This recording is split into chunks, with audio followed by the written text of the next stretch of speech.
Hey guys, this might be kind of random, but the newest game theory, FNaF Your Pain Fuels Us, just came out, and I was thinking of doing the first reaction, kind of my thoughts on what MatPat has to say, and just a reaction to the theory, because I do theorize, and I like to see what other people come up with, especially MatPat, because since he's like the biggest theorist, so.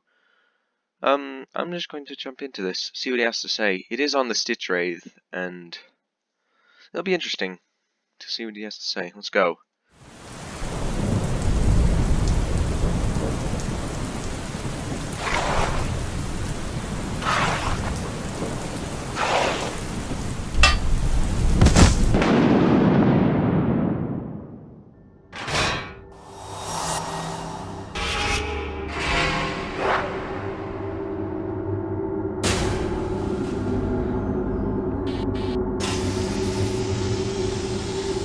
I see It's what's happening. alive! It's alive! It's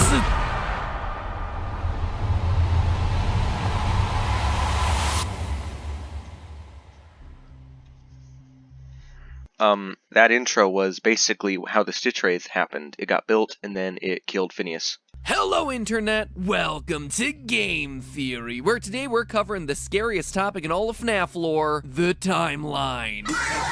Not the timeline. I thought he gave up on the timeline. But not for the games.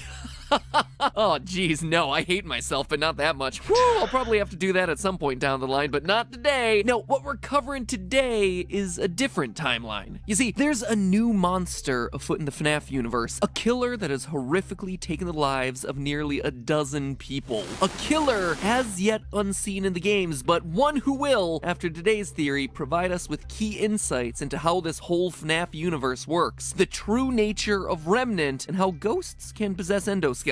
As I said, he hasn't been in a game yet, but I have a feeling he'll be showing up soon, maybe as soon as the new game's security breach. But in order to know for sure, it's our job to track his movements, to understand what his goals are, and where he's headed to next. You see, last FNaF Theory, we did a surface level analysis of 1:35 AM, the latest installment of the Fazbear Fright series, and boy was that one a biggie, with huge revelations. 1:35 a.m. It seemed like there was so much that was trying to help us, but it did not help at all, really.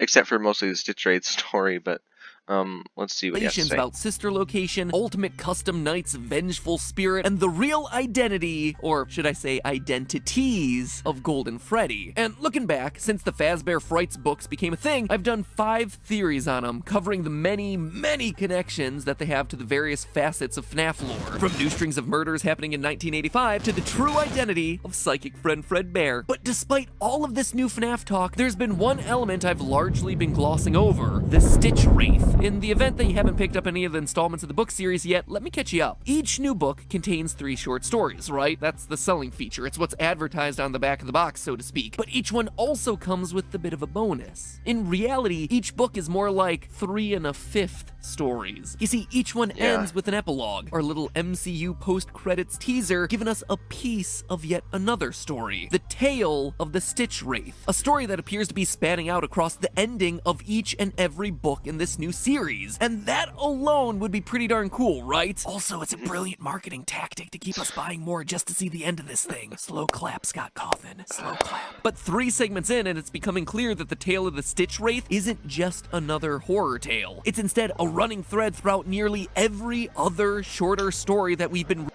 There's one story in, mostly at least one story in every book that's not the Stitchwraith story that somehow connects to it, with To Be Beautiful, Out of Stock, and I think it was 1:35 a.m. There's a small detail that connects them to the overarching Stitchwraith timeline kind of thing. So reading through, which in turn seems to connect it both to the original trilogy of books, as well as even the games. So in order to understand what this thing is and where the lore is headed, it's time to go Easter egg hunting for a monster. Now, admittedly, my first theory on the Fazbear Frights books briefly covered the Stitchwraith, and back then I assumed he was Ennard. The Wraith was described in that book as a mysterious figure wearing a black cloak and wearing a white mask with features drawn in thick There were certain details about the Stitchwraith that pointed towards it being entered, but there were also other ones that pointed towards it not being entered, and I can see how we would have assumed it was entered, and I even assumed it was entered, but it is not entered for anybody who hasn't read the most recent one.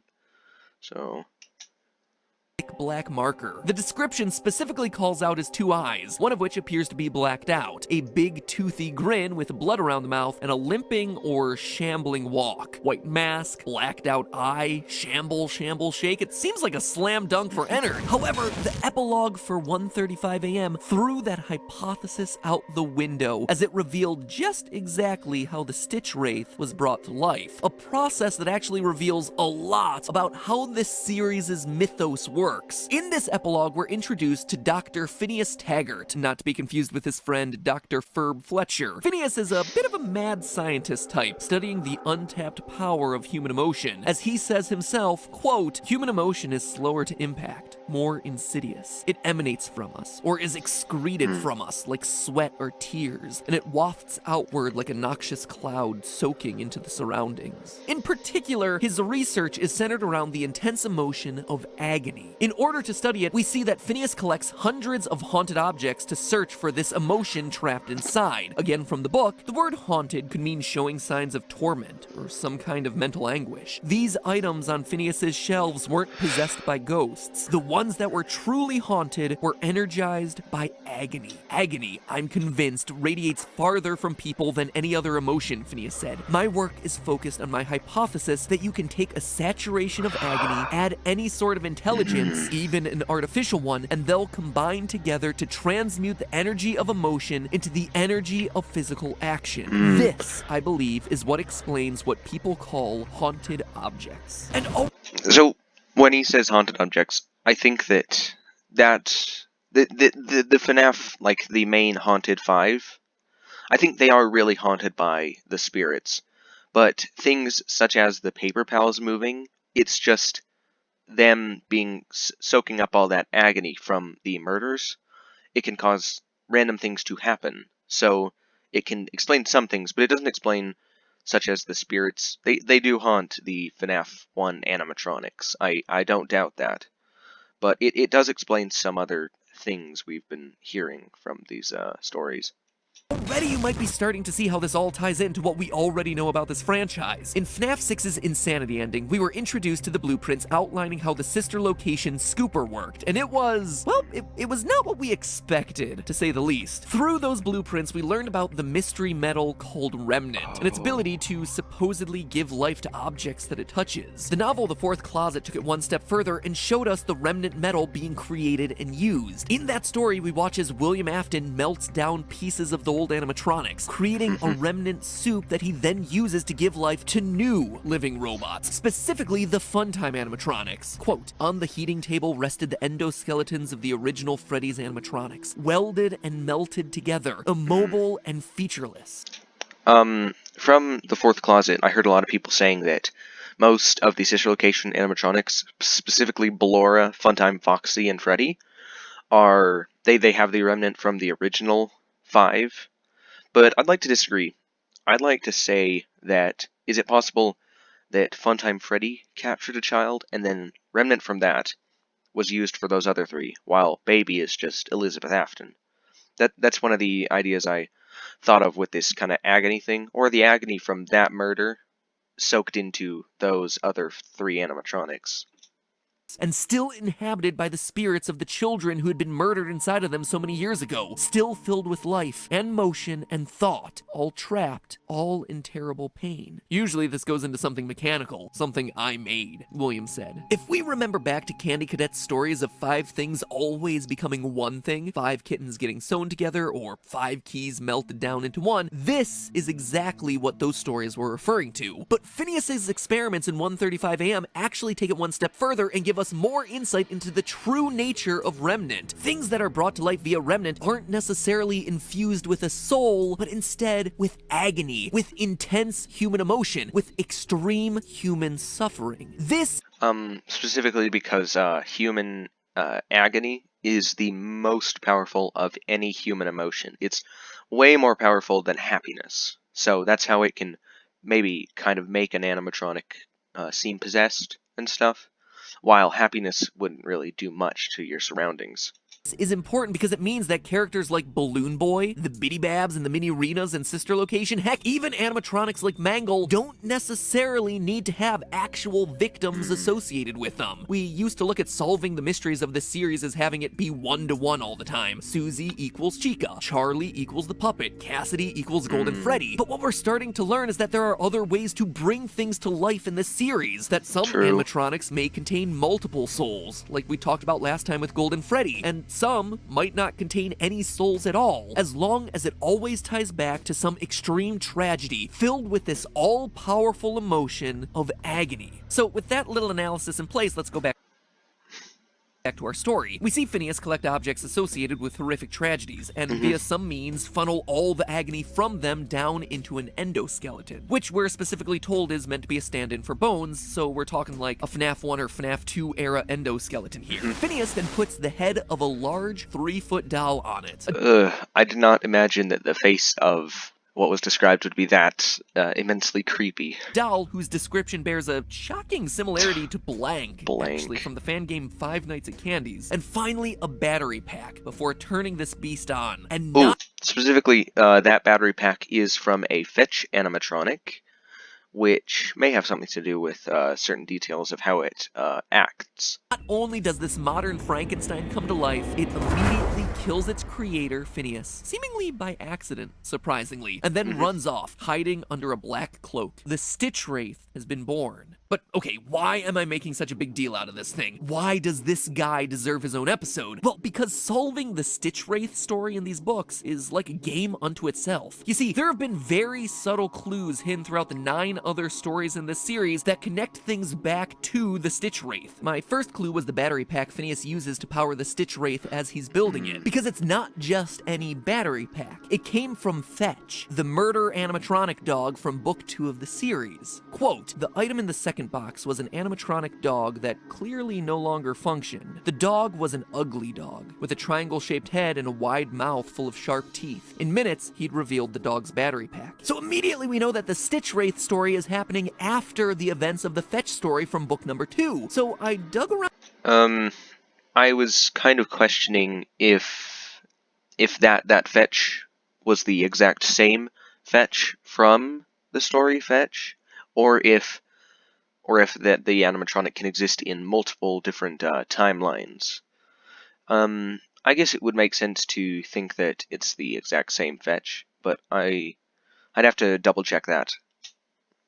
Deeper and more connections kept coming. Earlier in this same book, in the title story 1:35 AM about the haunted Ella doll, there's one line referencing a man named Phineas looking online for a particular toy. Quote again, one of the searches for special Ella doll led her to an online ad posted by a user named Phineas who was trying to find one of the dolls. His ad referenced the special Ella doll and said he was willing to pay a premium for the doll's energy. Overall, across the 9 stories published so far, 7 seem to tie back to the Stitchwraith, allowing us to create a rough timeline of events. So bear with me as we go through. I thought there was only about 4. Maybe he's referencing the snack space. We know that 1:35 AM and Fetch must come first because Phineas is alive and looking for the Ella doll like I just mentioned, and the evil robot dog has just started his murder spree. From there comes the story we just covered, Epilogue 3 and the Stitchwraith's creation. After that, he begins to roam the city collecting body parts for some purpose. You may remember book number 1 story to be Beautiful, in which Baby hacks apart a human girl named Sarah in order to steal her identity. Sarah is rebuilt out of junk only for her to fall to pieces at the end. Well, in epilogue number 1, we hear that the Stitchwraith was seen collecting those junk pieces of Sarah. Odd, right? And it's not the only time that it happens either. In book number 2, there's the story Out of Stock about a group of friends who steal a defective plush trap doll, one with oddly human-like eyes and teeth, only for it to go on a rampage. The boys manage to escape by luring it in front of an oncoming train where it gets shattered to pieces. And again, I was thinking, I don't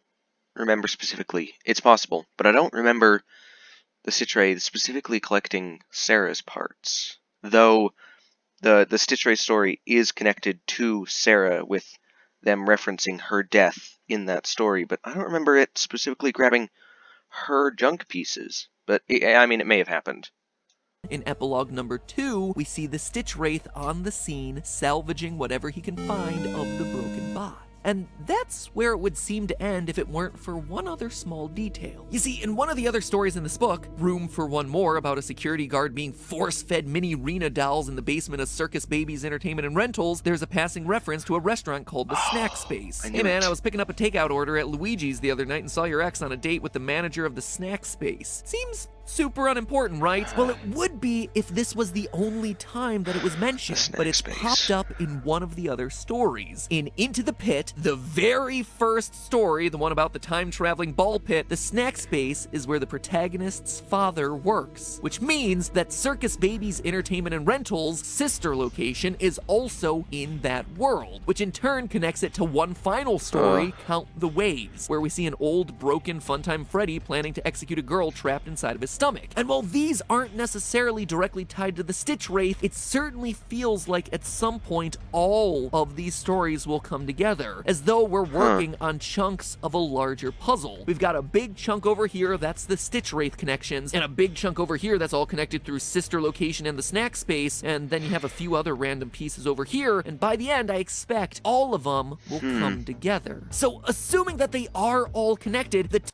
I wasn't assuming that all pieces would fit together. I was assuming that some would be symbolic, some of the main timeline, such as what was it? Such as the new kid, I guess. Was it the new kid? I thought the new kid and maybe Step Closer would be kind of symbolic of maybe the Afton family or Golden Freddy stuff, while some other ones are part of the puzzle, but maybe they will all fit together in a piece of the puzzle. But then some of that would mean that the Stitchwraith timeline can't be part of the main timeline. I wonder what will happen.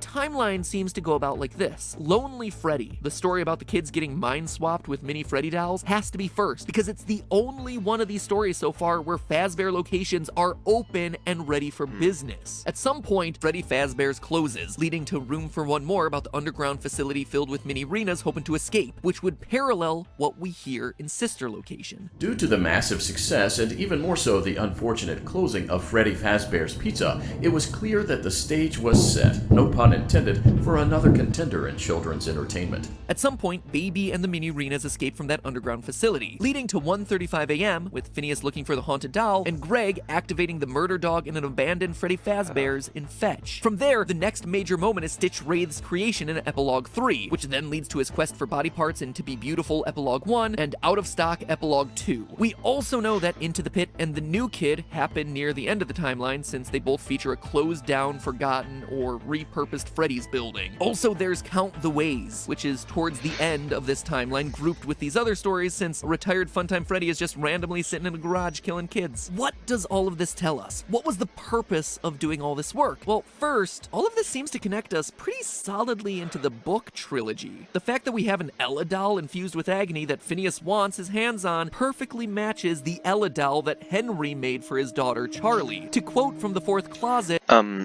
I'd say right now that the Ella doll with the alarm clock in 1:35 a.m. isn't the exact same one from the books. It is not the Charlie. It is not Charlie's youngest form, but they are paralleling each other, kind of. that agony erupted, flooding the room with its sound. A man lay curled on the floor, something cradled tightly in his arms, and when his mouth opened, the room shook with the sound of his anguish. "Who is that?" Charlie said anxiously. "What is he holding?" "You don't recognize her?" Elizabeth said. "That's Ella, of course. It's all your father had left after you were taken. He cried over that cheap store-bought rag doll for 2 months, cried into it, bled into it, poured his grief over it." End quote. At which point, he makes the robotic Ella doll that we talked about in the last episode. So what we're seeing in these stories appears to be, at least to some extent, the aftermath of that trilogy of books. Which also means that we might already know the true identity of the Stitchwraith. It's a bit of a long shot, but it's my... Can I just... I think I know what he's going to say. I think I know. But I made this idea before. I was thinking, is the Stitchwraith Henry? That seems like a stretch, but just listen to... If he doesn't say why, I'll say why. My personal headcanon until proven otherwise, I think that the endoskeleton that powers the Stitchwraith, the main body that's become the conduit for all of this agony, is the same endoskeleton that killed Henry. I knew it! I knew it! I had that idea, but I have never seen this video, and I had this idea beforehand, okay? So just note that that was one of my predictions. Robot that he used to end his own life. The stabbing robot, which, let's be honest, is like the most complicated way to do that sort of thing. Like, build a robot to stab you to death? What? Creative types, man, they are weird. Anyway, we're told in the Silver Eyes that it's a basic Gen 1 endoskeleton with an unfinished face, which would explain exactly why Phineas needs to put a head on it. Quote from the Silver Eyes, she could see its face, if it could be called a face. Its features were scarcely formed, crude and shapeless. Its blind eyes were only raised bumps like the eyes of a statue, seeing nothing but its own grief. We also know that this endoskeleton would be absolutely filled to the brim with agony. I mean, as far as endoskeletons go, a murder bot built by a grieving father is a pretty huge deal. And it's apparently an important enough character to this franchise to have also appeared at the end of Right now, one of my claims wasn't that it was just filled with agony, but is it possible that it somehow captured the soul of Henry inside of it? But that assumption was only made under the idea that maybe it was in the game's timeline. It may not be in the game's timeline, so I guess it wouldn't need to capture the soul of Henry. But it was just a thought. the book trilogy. When Charlie is being attacked by Baby, it's this same murder bot and its trusty knife that Charlie uses to do them both in. I have a very strong theorist instinct that the Stitchwraith will, at some point during this book series, be revealed to be connected back to Henry and his bizarre death. Just saying, the pieces are in place for us. Huh. Oh yeah, and assuming that the Fazbear Fright series is connected a bit closer to the book trilogy, like it appears to be, we know that Book 5, Bunny Call, features a story about a man with gruesome burns over his body and an iron will to live. I mean... No. Oh my gosh, this makes so much sense. If these stories are more connected to the novel series, then that gruesome man, that's William, and that's him. He undergoes a process of removing pieces of the Springtrap suit from himself after the Silver Eyes. He gets kind of these surgeries, and what if that is him somehow? We already suspected that that was William Afton, but going back to see how his story ended in the Fourth Closet, we see that his death is... Wait a second. I haven't read the Fourth Closet in a long time, but William might have died burning in the Fourth Closet. Like, they might have thrown him into a furnace or on a hot table or something. Far from certain. In his final moments, his hospital gown catches fire and he's pulled into a massive furnace. But then, nothing. No official confirmation that that burning actually kills him. Therefore, a burned man in a hospital who refuses to die sounds like a certain yellow bunny we all know who always comes back. And with that, I've had enough FNaF for now. Oh man, it has been a lot. The new book comes out in early July, so at the very... I had a certain conspiracy a long time ago. It was, what if this, security breach, what if it is following the novel series? What if it is extending onto the novel series? And it may have been a stretch, but imagine that these Stitchwraith stories are setting up for that reveal, and that maybe the main FNaF timeline ended after... I'll have to think about that more. At the very least, I get a break for a couple of weeks. Thank goodness. By the way, the next book is out in like 10 days. I'm gonna pre-order it and probably get it. Maybe do some theories on it here. No.